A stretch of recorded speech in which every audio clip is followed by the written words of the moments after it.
Oi, e aí? Tudo bem? Tudo certo? Bom, então, vamos continuar com a nossa matéria e a gente vai falar um pouco mais sobre as funções trigonométricas. Já que a gente já abordou a função seno, a gente vai trabalhar com a função cosseno e a tangente. Mas primeiro a gente começa com a cosseno. Então vamos lá. A cosseno, se você parar para analisar, tem muita coisa parecida com a função seno, certo? Assim como seu período, o domínio contra domínio, que são iguais ao conjunto dos reais, a imagem, que é um intervalo de -1 até 1, um intervalo fechado, e a função agora vai ser a função cosseno, certo? Só que o que vai alterar realmente? Uma das coisas é que ela é uma função par diferente da função seno, que era uma função ímpar. E bom, agora eu vou abordar um pouquinho melhor essa diferença, porque eu introduzi ela no vídeo anterior e agora eu vou colocar mais uma das diferenças entre elas. Então, vamos pegar a nossa função seno, que a gente já viu no vídeo anterior, botar aqui, e reparem uma coisa. Quando a gente traça um eixo de simetria dela, certo? O que seria um eixo de simetria? É aquele lugar em que a gente pode traçar um risco, certo? Uma divisão. E de um lado, ela vai estar espelhada à figura do outro lado, certo? Como se houvesse um espelho naquele lugar. Então, onde a gente pode passar esse traço de simetria? Bem em cima do eixo de origem, certo? Se a gente passar ali, a gente vai ter uma função espelhada, ok? Então, se a gente fizer isso, significa que é uma função ímpar. Se o eixo de simetria está no ponto de origem, significa que a função é ímpar. Agora, se a gente pegar a nossa função cosseno e botar aqui na tela, a gente repara o quê? Que o seu eixo de simetria não é mais no ponto de origem, mas sim no eixo y, certo? Então, se o seu eixo de simetria for no eixo y, significa que é a função par, beleza? Essa é uma forma de diferenciar. E agora, se vocês pararem para perceber, aqui na parte escrita também é diferente. O cosseno x vai ser igual ao cosseno de menos x, como por exemplo, se a gente pegar cosseno de 30 é raiz de 3 sobre 2. E se a gente pegar cosseno de menos 30, que lembrando seria a mesma coisa que cosseno de 330, também vai ser igual a raiz de 3 sobre 2. Então, isso a gente pode fazer com vários valores do círculo trigonométrico. Então, cosseno de x é igual a cosseno de menos x. E bom, tem mais algumas diferenças que a gente pode abordar trabalhando com o nosso círculo trigonométrico. Então, vamos colocar à disposição dos sinais, como a gente fez no vídeo anterior. Só para dar uma relembrada rapidinho, a gente numera os quadrantes em sentido anti-horário, ok? Então, esse é o primeiro, segundo, terceiro e quarto. E daí, como vão ser os sinais de acordo com a função cosseno? Bom, quando você estiver na direita, vai ser positivo, e quando você estiver na esquerda, vai ser negativo. Então, a gente vai ter, primeiro, positivo, segundo, negativo, terceiro, negativo, e o quarto vai ser positivo, ok? Tá um pouco torto, mas releva, tá? Porque tô fazendo olhando pelo celular, dá uns problemas mesmo. Bom, então esses são os sinais da função cosseno. Só que a gente também tem que lembrar daquela parte que a gente viu do vídeo anterior, que fala sobre a função secrescente ou decrescente. Então, nesse caso, o primeiro, ele é decrescente e o segundo também. Já o terceiro e o quarto são crescentes. Gente, só uma coisa, para não ficar muito assustado com essa coisa de crescente e decrescente. Vocês não tem que decorar assim, tipo, o primeiro é crescente, o primeiro é decrescente em tal função. Não.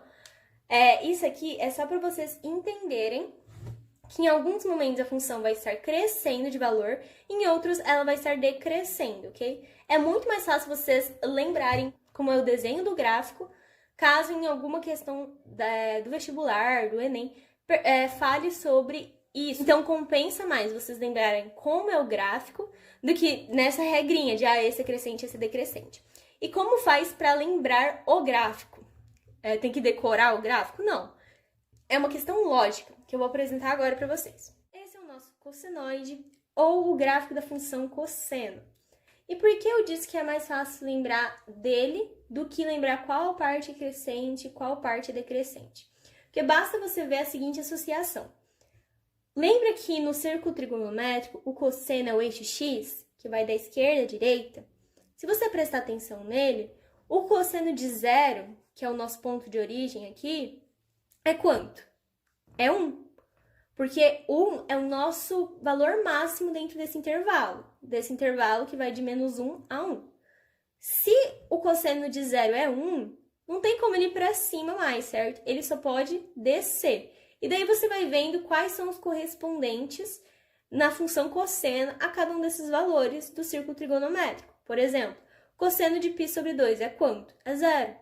Porque quando a gente está na posição de π sobre 2, ou no caso 90 graus, a gente está bem no centro do eixo x, certo? Considerando apenas o eixo x. Então, é representante ao valor 0. E daí, faz esse formato aqui, como eu disse, é o formato de uma função par, beleza? Então, eu vou só colocar aqui quais partes são crescentes e decrescentes, só para comprovar aquilo que eu tinha representado na folha anterior, ok? Então, como a gente pode perceber aqui, o primeiro quadrante ele é decrescente, assim como o segundo, e daí o terceiro e quarto vão ser crescentes, beleza? Então, isso aqui é só para demonstrar que não precisa ficar decorando, certo? Quando eu falo qual é crescente e qual é decrescente, é só para falar como o gráfico é montado. Então, se em algum vestibular, em alguma prova, tiver, por exemplo, uma questão de verdade e falso, e falar o terceiro quadrante da função cosseno é decrescente. Então, você já sabe como montar o gráfico e já pode ver se é ou não, ok? Então, você não tem que ficar decorando. É só você saber como funciona o gráfico de verdade. Dito isso, a gente vai prosseguir para a nossa função tangente. Ela vai ter algumas variações e em algumas eu tô querendo dizer que ela muda completamente. Então, vamos ver primeiramente como vai ser seu período. Em vez de 2π, como as duas anteriores, o período apresentado é de π. Meu canetão tá falhando, então vai ficar meio ruimzinho mesmo. Perdão aí, viu? Vai dar pra enxergar, né? Então, o seu período é de π, porque a cada vez que se passa π radianos, ou 180 graus, como se preferir, você vai ter a repetição de alguns valores. Então, por exemplo, a tangente de 1, que acontece no primeiro quadrante quando o ângulo é 45 graus, vai ocorrer novamente após π radianos. Depois de 180 graus, então, vai se encontrar novamente esse valor no ângulo de 225 graus. Então, o seu período é de π, diferentemente dos outros dois, e a sua função vai ser de tangente de x. Então, gente, acabou a tinta do meu canetão preto, tá à noite e não tem como eu comprar outro. Então, vai ter que ir de canetão azul mesmo, perdão aí, mas é o que tá tendo por hoje.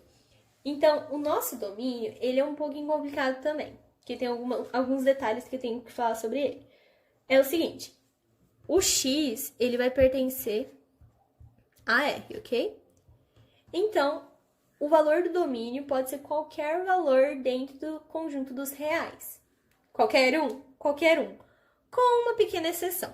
Então, nessa representação aqui, o x pertence ao conjunto dos reais, tal que x deve ser diferente de π sobre 2 mais kπ.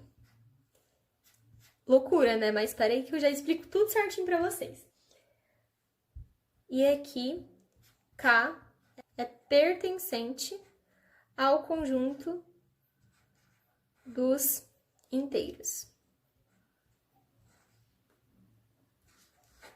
Fechar as chaves aqui e explicar para vocês o porquê dessa expressão tão grande. Vamos explicar por partes. O que isso quer dizer? Eu tô querendo te dizer que o valor com o qual você está trabalhando pode ser qualquer um, certo? Dentro do conjunto dos reais, com uma exceção. E que exceção é essa? Essa exceção está contida nessa parte aqui. Quer dizer que x ele não pode ser 90 graus, ou no caso está escrito aqui, π sobre 2, ou qualquer outro valor que tenha um número inteiro multiplicado por π, beleza? Vou dar um exemplo mais prático para vocês entenderem melhor. Qual é a tangente de π sobre 2? vamos pensar então. O seu seno é 1 e o seu cosseno é 0. A tangente é a divisão do seno pelo cosseno. Com isso, a gente vai ter 1 dividido por 0. E 1 dividido por 0 dá erro no sistema, galera. Simplesmente não existe um valor para isso, ok? Pelo menos não um valor com o qual a gente possa trabalhar agora. Vai resultar num número indeterminado, certo? Isso, para quem for fazer faculdade envolvendo matemática, vai aprender melhor mais para frente. Mas até agora você só tem que saber que esse número, teoricamente, não existe. Então, ele normalmente é representado por esse símbolo aqui. De não existe, tá bom? Ele não existe. Eu não tenho certeza se o traço é para cá ou para outra direção. Mas esse é o símbolo representativo para tangente de 90 graus ou de 270, que é por isso que tem esse K multiplicado por π. Porque, por exemplo, lembrando que o K ele pertence ao conjunto dos números inteiros. Então, números inteiros são tanto os números negativos quanto os números positivos. Se a gente pegar um número positivo, 2, e multiplicar por π, significa que vai dar uma volta de 360 graus. Retornou 90 graus. E a gente já sabe que 90 graus não tem tangente. Uma tangente não existente. Tá, mas e se eu multiplicar só por 1? Se eu multiplicar π por 1? Π mais π sobre 2 vai dar 270, não é? 270, ele possui um seno de menos 1 e um cosseno de 0 ainda. Então, se a gente fizer essa divisão, novamente dá um número indeterminado. Então, qualquer divisão que a gente tiver com 0 não vai dar certo. E os dois valores que a gente tem no nosso círculo trigonométrico, que possui 0 como cosseno, é o 90 graus e 270. E também seus arcos côngruos, né? Mas são valores que estão na mesma posição do 90 e do 270. Então, esses valores, eles não possuem uma representação no gráfico para sua tangente, ok? Porque sua tangente meio que não existe, dá pane no sistema, não acontece nada. Então, a gente não tem esses valores. Só que aí, quando a gente vai para a imagem, a gente descobre que a imagem agora é representada pelo conjunto dos reais. Então, agora meio que se inverteu os esquemas. O domínio, ele tem todo um intervalo aí diferente, enquanto a imagem ela só é representada pelo conjunto dos reais, tá bom? Então, a imagem, por que ela é representada assim? Vamos pegar o exemplo da tangente de 30 graus. É raiz de 3 sobre 3. E como eu disse, a raiz de 3 dividido por um valor, provavelmente vai dar uma dízima. E quando a gente tem uma dízima, a gente entra no conjunto dos reais, ok? Não é dos racionais, não é dos inteiros, é dos reais, ok? Então, a gente já tem essas condições aqui, bem diferentes das anteriores. E também a gente vai ter o estudo da simetria, que a gente vai saber que a função tangente é uma função ímpar, assim como a função seno. Por quê? Porque ela vai ter o eixo de simetria somente no ponto de origem. Ele não é um eixo de simetria que passa pelo eixo y. Isso vai ficar mais claro quando eu mostrar para vocês a nossa tangentoide, tá? É um nome bem difícil, gente. Pode falar função da tangente, tá tudo certo também. Mas, bom, só para terminar essa parte, eu vou colocar os sinais representativos do círculo trigonométrico, que vão ser positivo no primeiro quadrante, negativo no segundo, positivo no terceiro e negativo no quarto. Esses sinais são mais fáceis de descobrir porque é só fazer a divisão dos sinais da função seno pela função cosseno. Daí tem que lembrar o deles, certo? Mas da tangente é tranquilo, só para lembrar mesmo. E agora, vamos descobrir qual é a orientação da função tangente. E essa aqui é bem diferente. Por quê? Porque a função vai ser crescente em todos os quadrantes. Sim, aí você me pergunta, como vai ficar isso? Vai ficar só uma reta que vai subindo eternamente? Não, é bem diferente disso. Então, eu vou mostrar agora para vocês. E aí acabou a aula de hoje, tá bom? Então, esse é o formato da tangentoide, ou a função da tangente, né? E se vocês repararem, ela atravessa o intervalo de menos 1 a 1, certo? Por isso que a sua imagem não representa aquele intervalo igual às outras funções. Ela ultrapassa, certo? E outra coisa que vocês podem reparar é que quando ela se aproxima de π sobre 2 ou de 3π sobre 2, que no caso é 90 graus e 270, ela quase encosta nesse valor do eixo de x, só que ela não encosta. Ela passa muito rente, só que ela não encosta. E daí ela vai chegando muito, muito perto, e aí ela vai infinitamente, certo? Ela nunca mais para. Só que eu tô representando só um pedaço para vocês. Então, ela vai ressurgir aqui por baixo, vai continuar crescendo, e depois ressurgir novamente aqui embaixo e continuar esse caminho todavia, certo? Então, reparem que ela é descontínua, certo? Ela não é continuamente, assim, sobe, desce ou vai subindo eternamente. Ela sobe até um tanto e depois ela volta a subir novamente, certo? Ela tem esse pequeno espaço aqui em que não há nada acontecendo, por assim dizer, que é aquela parte que eu disse que não existe, que é representada pelo x igual a π sobre 2 ou 3π sobre 2. Essa é a representação da nossa função tangente, que é uma função ímpar. Porque tanto é que vocês se reparam que ela está aqui no ponto de origem, certo? E daí ela faria esse movimento como tá essa aqui do meio, certo? Vocês conseguem enxergar que ela faz esse movimento e depois ela faz um movimento contrário.